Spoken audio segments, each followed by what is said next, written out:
Կաթը կալցիումի բնական աղբյուր է։ Կալցիումը պաշտպանում է մարմինը քաղցկեղածին նյութերից, նպաստում է ոսկորների աճին, պաշտպանում արթրիտից, միգրենից եւ օգնում ազատվել ոչ ցանկալի ճարպերից։ Կալցիումը կարևոր է նաեւ ոսկորների աճի եւ զարգացման համար։ Երեխաներին խորհուրդ է տրվում կովի կաթ տալ սկսած 1-2 տարեկանից։ Կաթը նվազեցնում է ստամոքսի թթվայնությունը։ Կաթի մեջ առկա A եւ B վիտամինները դրականորեն են ազդում տեսողության վրա, ածխաջրերը էներգիայի, կալիումը նյարդային համակարգի, մագնեզիումը մկանների, սպիտակուցը օրգանիզմի աճի վրա։ Ասում են, եթե երեխաներն ու երիտասարդներն ամեն օր կանոնավոր կաթ խմեն, ատամների էմալը կպաշտպանեն թթու նյութերից։ Մի հավատացեք, դա միֆ է։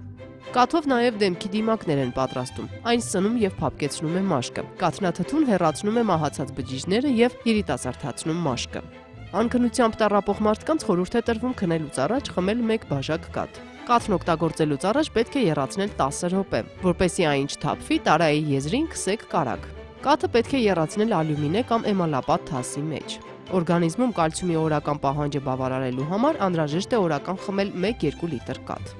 Եվ հիշեք, բնության բարիքները կարող են հրաշքներ գործել, բայց այդ բարիքներից պետք է օգտվել բժշկի խորհրդով։